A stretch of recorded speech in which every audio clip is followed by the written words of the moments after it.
Now, before we jump into the questions, could you tell us a little bit about how long you've been developing tiny homes?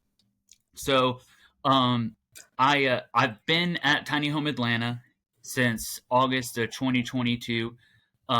Before that, and before COVID, I went to welding school, got out of welding school, got into carpentry right away. Mhm. Didn't do anything with welding, and I did custom woodworking, cabinets primarily. But when COVID hit, that's when I got into sales. I've always loved the tiny home thing, so I ended up somewhere that I really enjoy.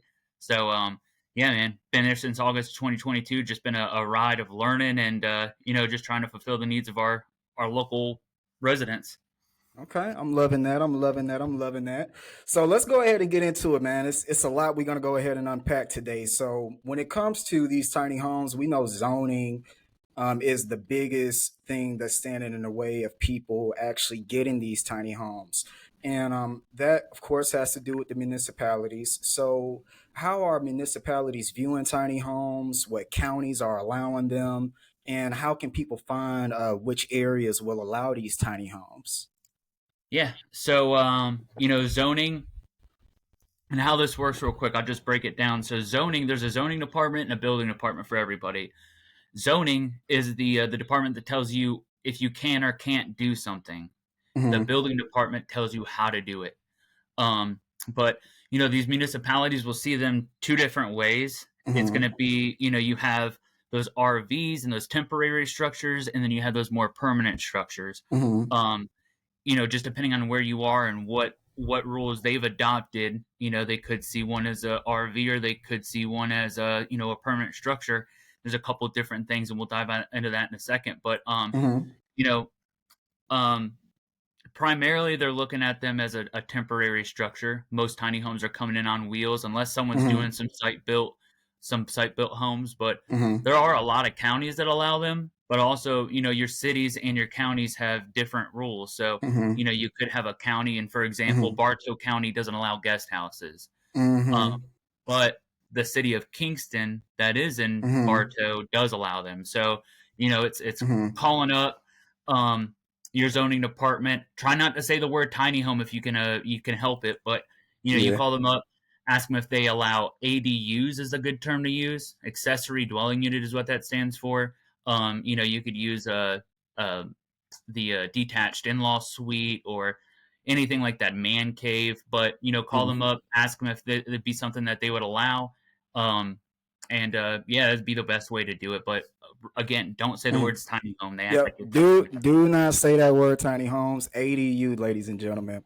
Yeah. So speaking of guest homes, you had me thinking about something, right? So, for anyone who may be interested in building multiple structures on a parcel of land, I do notice that most counties who will allow some form of a tiny home are big on the language about a guest home. So, what is the difference between a guest house and a primary residence? Okay. So a guest house that automatically is suggesting that there is a primary residence on that property already, right? It's like Mhm. an accessory dwelling unit. You can't have Mhm. an accessory to something if there isn't something to Mhm. accessorize, right? Mhm. So, you know, the once they say that they are allowed to do it, um, your guest house, if you have a primary residence already, um, the guest house will have to have no. Mhm. I'm getting ahead of myself. So there's HUD homes and then there's non-HUD homes, Okay. right? Okay. So those HUD homes, these homes are built in a factory, and your traditional process Mhm. of going to your local government, telling them that you have building plans and that you Mhm. want to build a structure on the property. Mhm. In that's the typical process. But they're coming out, you get phase one approved, and they say you can do your foundations, and then whenever you're done with your foundation, Mhm. you come back to us, let us inspect Mhm. it, and then we'll give you the permission to go to phase two. Mhm. um Phase two being your studs, Mhm. your exterior walls, but no Mhm. electrical. What they're doing though is going out in phases and inspecting this home that's being built. With these homes that are built in factories, they don't have Mhm. the same opportunity, and they're not going to tear your home apart once it Mhm. gets to your property to make sure it's built to Mhm. code. So Mm-hmm. what they do, their workaround, it's a HUD, Housing and Urban Development, is the one that regulates these houses that are built in factories. Okay. And that's their workaround. So instead of having an inspector come and tear your home apart once it's delivered, Mm-hmm. that HUD label that comes in on a home, that is what tells your municipality that that has been built to code and it's Mm-hmm. safe to live in full time, right? Right. So a primary residence is going to have that HUD label. A non-HUD home, that's going to be your guest house. Okay. So the main difference you'll see is going to be one has a stove, which is the Mm-hmm. primary, and then Mm-hmm. another one that doesn't, which would be the guest house. Mm-hmm. Mm-hmm. So, and some require, like Gwinnett, if you're doing a guest house, they require it to be HUD. Okay. But again, calling your local municipality, ask them if they allow the guest houses, asking them, what your restrictions are. Mm-hmm. In a primary residence, you call on them to make sure it's something even manufactured homes would be allowed in. Um, Ask them what their restrictions are on a new home. Mm-hmm. Um, a lot of time we see bare or your minimum square foot requirements. So Mm-hmm. Mm-hmm. um, Bartow has a 1,300 square foot minimum. Right. Paulding has a 1,200. So just depends on the municipality you're looking in. Okay. So, and see, when we talking about these municipalities, man, I think that's what's giving so many people, a distraction in terms of like staying focused on it. What really surprised me, when we were talking a little bit about this a few days ago, is that you told me Atlanta is like very lenient. Like they will allow you to engage in the tiny home process, but in places like, let's just say, Northwest Georgia, there's, the municipality rules are like severely strict, and people are having themselves go through a lot of hoops and hurdles. So like, why is that? So, I mean, it's all speculation, to be honest with you. I'm not going to Mm-hmm. know exactly, but what it seems to be is that these municipalities, um, they are trying to thwart people from having multiple people or multiple family Mm-hmm. units on one property. And you got to understand or take a step Mm-hmm. back is the main reason they are trying to create these rules is to keep taxes at an acceptable rate for them. And I say acceptable Mm-hmm. rate with air quotes, Mm-hmm. right? So if everybody did this, right? Let's say Mm-hmm. me and my dad, we wanted to be on the same property, but as adults, you would assume that we'd be on two different properties, right? Right. So they're missing out. If everybody did that, if there were even just two family units on one property, Right. they're missing out on half of the taxes they should be getting. Mm-hmm. So they start to create these rules, and then another Mm-hmm. thing is, you know, they're worried about you going and renting it out, doing an Airbnb in the backyard, and Mm-hmm. if they don't have their hand in the cookie pot too, they're not going to let you get no cookies either. So All you right. know, Okay, it's I'm gonna have to steal that way. Yeah, yeah. absolutely. Okay, so all right, so we get it. We kind of get the gist of what's going on and why the municipalities are being so difficult. It sounds like they don't necessarily have an issue with it. It sounds like they haven't really sat down and came up with with a way that works for them to tax it. So let's just say in a perfect world, right? Let's just say all local governments in a perfect world just pretty much open the floodgates of tiny homes, and they allow, pretty much, let's just say hypothetically, every county, in the state of Georgia, and in pretty much all the, states in the U.S. allow tiny homes. Would you think? Do you think that that would significantly bring down the property value of the single family homes that already exist? So there's going to be different structures to each community, right? Mm-hmm. To say even every standard home, every community that there's Mm-hmm. a standard home, a neighborhood, Mm-hmm. um, it's going to be hard to tell until after that's put there. But Mm-hmm. you know, Mm-hmm. there are tiny home communities. Like there's one off of Camp Creek Parkway. There's Mm-hmm. one up in North Mm-hmm. Georgia. Mm-hmm. Um, Mm-hmm. and I think it was Booker T that was overheading the one in Camp Creek, and he's got a couple Absolutely. more popping up. Mm-hmm. But I haven't heard of anything Mm-hmm. with property values coming down. But Hmm. again, it's going to be on a case by case basis. Down at Absolutely. towards the airport, there's a lot there's a lot more in that area that that would keep your property value Hmm. up. So if you looked at the Hmm. property values before Hmm. Booker T went down there, and then after that project's been completed, to be Hmm. honest with you, it's probably gone up. But that's just Hmm. the state of the housing market right now. Okay. Speaking of Booker T, okay, so I actually visited the Booker T South Park Cottage development, and it was kind of interesting, right? So, you know, would all of his developments be considered necessarily tiny home on that South Park Cottage? Because I believe, and correct me if I'm wrong, isn't a tiny home supposed to be 500 square feet or less? I think the largest unit Booker T has on there is about 900 square foot. And when you look at them, it says smart homes. So going back to what you said earlier, don't use the word tiny home. Is that Yep. a way that future investors could kind of, take notes on how to go about it? Yeah. So Okay. honestly, Booker T and it's Uh-huh. subjective, right? Like, Mm-hmm. I said I used to do custom cabinets. I worked in some top tier homes, right? Mm-hmm. Mm-hmm. There's one in particular, it's 28,000 square foot. It was a 28,000 square foot home. Okay. Um, but taking that person and putting them in a 2,000 square foot home, don't you think that word that they would describe would be a tiny home, right? Mm. So having subjective, I hear 600 square foot or less, 500 square foot or Uh-huh. less. Um, but you know what I think it is what feels tiny to you. What do you think has Right. an impact that limits your current space, right? Right. Right. So, Mm-hmm. whatever you think is tiny, but those at Booker T's, the technical is 600 square foot or less. So I don't think necessarily it's a tiny home. But again, he Okay. didn't say he was selling a tiny home. It was a smart Smart home, right? home. So Shout out to yeah. Booker T, man. Shout out to Yep. Booker T. Okay, speaking of space, right? What I love about the tiny home movement is that it's all about redefining space. And, for all of us, Americans, I feel like we just abuse space, we abuse food, we abuse water. Like, basically, like, we think we need more than what we actually need, but a lot of people find a way to make it work, especially with the way a lot of these tiny homes are designed.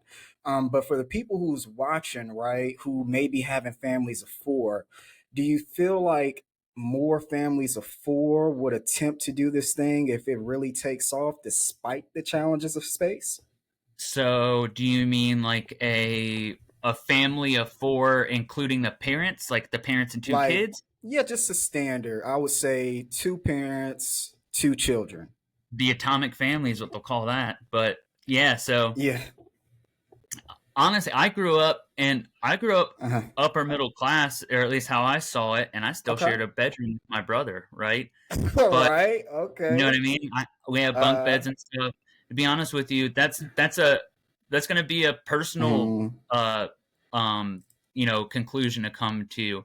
At the end of the uh-huh. day, how I would see it is if I had two children and Uh-huh. I was in an area or I was in a spot where I was renting or I was paying more of a mortgage than I needed to, that Mm-hmm. I would reflect in a way that made me, start to consider what kind of quality of life me and my kids are Mm-hmm. having, Mm-hmm. what my extra money is going to, and whatever, Mm-hmm. if I'm lucky I have extra money to do anything with. Mm-hmm. When they Mm-hmm. start to reflect on what they're doing and keeping up with Mm-hmm. the Joneses and Mm-hmm. Mm-hmm. that kind of thing, they'll realize that you Mm-hmm. know the materialistic things, and of course Mm-hmm. we all have things that make us happy, Mm-hmm. but those materialistic things aren't going to be as important as creating those memories with those kids and you know Mm-hmm. um giving them traveling Mm-hmm. baseball teams, Mm-hmm. trying out a new sport or activity, going on a Mm-hmm. vacation an extra time or Mm-hmm. two, or Mm-hmm. three times the cost that they're saving on these. Mm-hmm. Um, Mm-hmm. it'd be hard to say that it's not going Mm-hmm. to be a strong consideration for the people that are taking those times to reflect and Mm-hmm. understand Mm-hmm. where they could be enhancing their life and creating Absolutely. as much financial freedom. They say Right. money doesn't buy happiness, but man, I'd be content with a couple mil for sure. Yeah. Yep. You would be both. You would be Or if both. I could spend half what I'm spending now on rent, I'd Uh, be a happier person. So I think man. most people would agree with that. Oh, everybody's gonna definitely agree with that. Now, speaking of money, right? When it comes down to these generations that's out here today, such as millennials, Gen Zs, or even baby boomers, do you feel like they would have a stronger chance at acquiring wealth if they were to take this tiny home approach seriously? So honestly, this is going for a wide range of people. Mm-hmm. I sell from, caregivers that want to put one in their backyard because their mom or dad's getting older, or they Mm-hmm. want to put it in their mom and dad's backyard just to be Mm-hmm. close and keep a watchful eye on them while, keeping their Yeah. independence there. Yeah. Um, but, you know, it's the younger kids that are, out of high school or in an entry level Mm-hmm. job, um, Mm-hmm. that renting right Mm-hmm. now is in my area at least $2,000 is the average monthly rent, Yeah. right, for an average single Absolutely. family home, and Mm-hmm. even apartments are as much or more. Mm-hmm. But it's an opportunity for Mm-hmm. everybody to Mm-hmm. gain wealth, and Mm-hmm. not only just as an investment, as if you were going to Mm-hmm. put it as an Airbnb in the backyard or put it up in the mountains somewhere Mm-hmm. in Airbnb, but it's an Mm-hmm. investment in yourself, and you're acquiring your Mm-hmm. own wealth.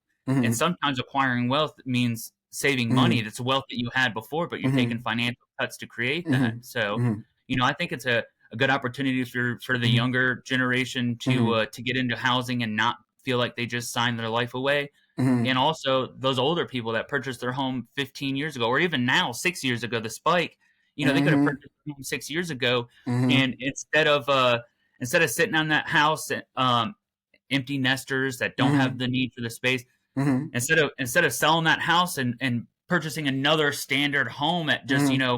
maybe just a fraction less than what Less, yeah. they, yeah, but now they have the opportunity to do this, and they can spend maybe 60, 70 thousand dollars, um and I can get them for around 50 is my starting price. But if you can get a Mm-hmm. home for $50,000, you just sold your home at a net of Mm-hmm. 400, depending Yeah. on what, now you just spent Mm-hmm. $50,000 on a house, and now you Mm-hmm. got $350,000 to go do what you want to with. And I mean, even if a hundred Yeah. thousand dollars to have that in your pocket to, go do things that you want to create that cushion, yeah, man, that'd be big. That's big news Uh, for people. They're getting creative. They're, being open minded with the thought of potentially saving that much money and creating a better future for themselves. So Okay. Okay. So speaking of money and investments, right? So when it comes to, the Elon Musk of the world, and I say that for a reason because I believe back in 2022, and correct me if I'm wrong, people in the comments, I believe he invested in Boxable, and now he's actually designing tiny homes, with Tesla. So, do you think, just based off of that, and everything that you've been seeing, the past couple years in this industry, do you think investors would be able to make a larger profit investing in land to build tiny home communities as opposed to, crazy expensive luxury apartment complexes or subdivisions? yeah, so I mean, the tiny home route has a couple different ways to do it. You could get a community and you could have homes that you already Hmm. have purchased, or do it in phases and have a Hmm. builder. But um, you know, Hmm. you can't purchase an apartment. You do have the ability, that you can structure it to where these people can purchase their tiny home. You know what I mean? Yeah. So you're not going to do that Yeah. unless it's a condo, but that's Uh, not usually how it goes. So, no. I think investors do have an opportunity to make Uh, more money than what they're currently doing with the okay. apartment complexes, just because they do have the ability to purchase this, and then also they have the ability to do with the land. Like, if I had a tiny home community and I give the person an opportunity to purchase, am I letting them purchase the home and the land, or am I letting them purchase just the home from me and now they're leasing the land? Right. You know what I mean? There's a couple different Hmm. ways to structure it Hmm. to get as much back as possible. And of Hmm. course, you want to meet the needs of the people that Hmm. are making this Hmm. investment and Yeah. not just a debt, right? Yeah. So, Uh-huh. um, you want to be ethical and have some integrity doing it, but you do have to, it's a business, and you Uh-huh. know, there's a lot of room to make more money. I believe more than apartment complexes more than subdivisions, because look Yeah. at the amount of land that you have to have for a tiny home compared to a regular standard home, you know?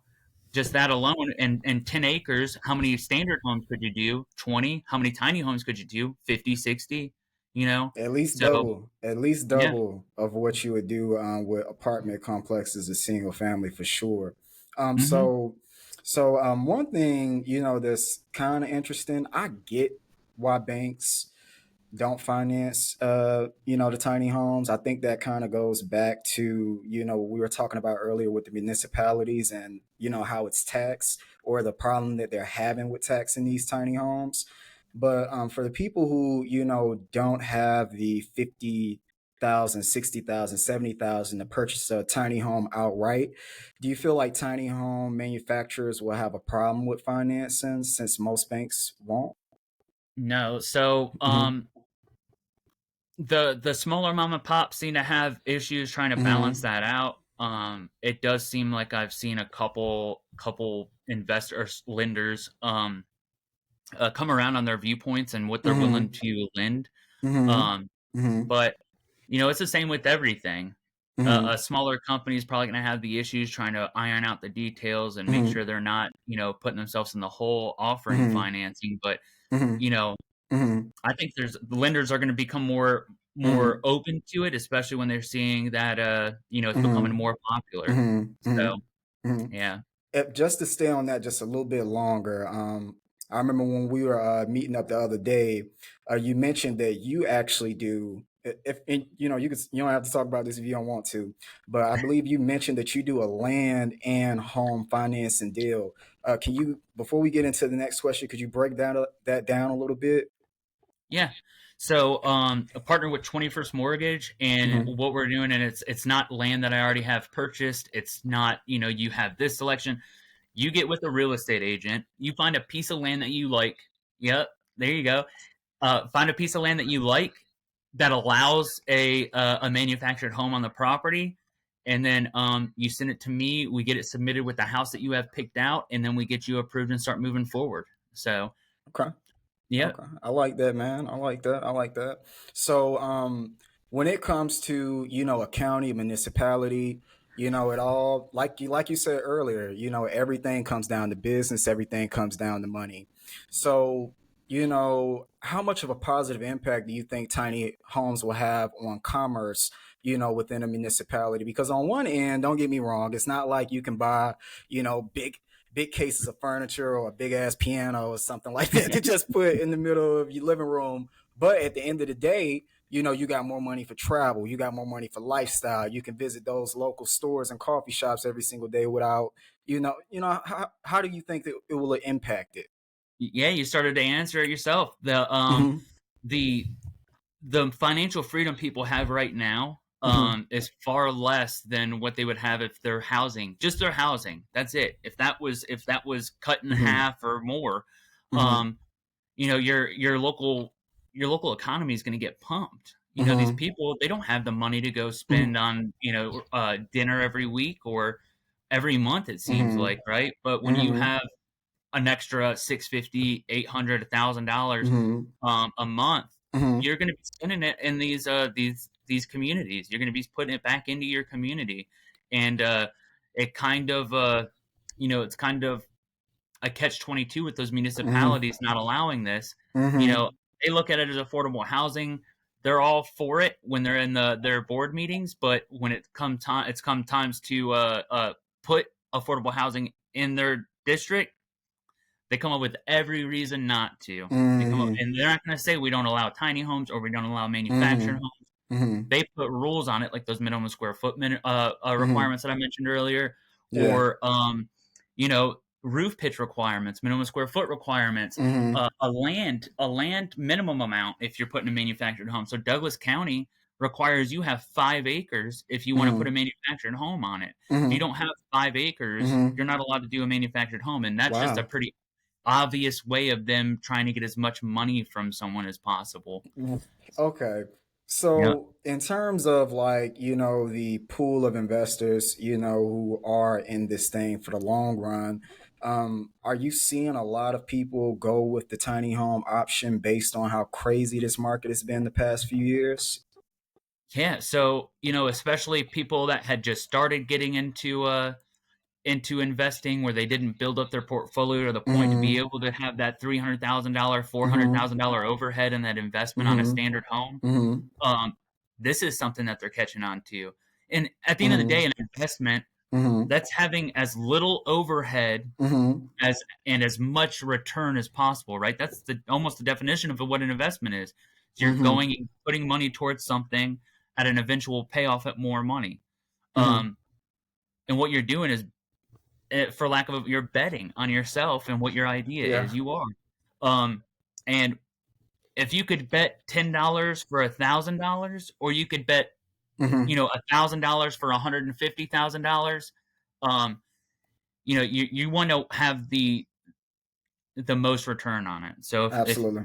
if you can do this and do it at a fair price with a good Mm-hmm. product that has good warranties and a company that's been there and established, Mm-hmm. I think it's a Mm-hmm. great option. It's an Mm-hmm. awesome, as little overhead as possible, Mm-hmm. and Mm-hmm. people are wanting to vacation and do things, and yeah, it's Mm-hmm. a good option for a lot of people, first time investors, people that have been investing. Um, I'll just tell a quick story. I had a girl Yeah. that came in right when I started working. Mm-hmm. She is an Austell, um, and we were talking about Airbnb and her location and what Mm-hmm. we think might work. Mm-hmm. And they're competing against hotels, motels, Mm-hmm. anything, Verbo, whatever it is. Mm-hmm. I wasn't sure. She was pretty confident, and 2 years later, almost 2 years later now, she is booked up until the end of 2025. She's down. Yeah, she's got that occupancy rate is outrageous, Okay. and I have models that are duplexes. So for the cost of one model, now you can have two tenants instead of Okay. one. Um, Mm-hmm. but yeah, I mean, having the low overhead with the return and proven track record, it's a really good option.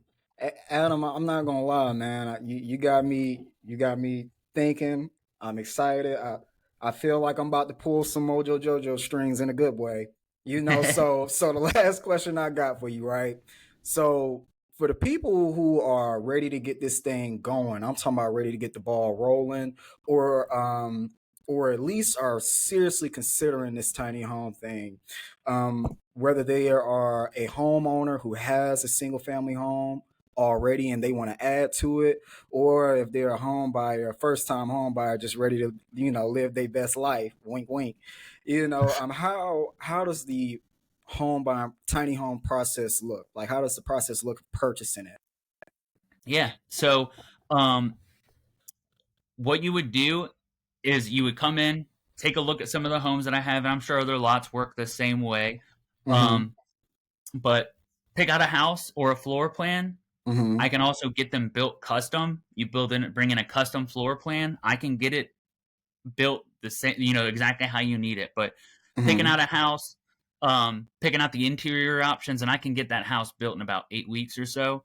Mm-hmm. Um, but after that, what we'll do is if you're financing, whenever I'm doing a build out with someone, I just go ahead and get an Mm-hmm. application from them. Mm-hmm. Um, but if they need land, that's when you Mm-hmm. step in, you help us find land. Mm-hmm. Mm-hmm. After you find that land for the customer, Mm-hmm. um, Mm-hmm.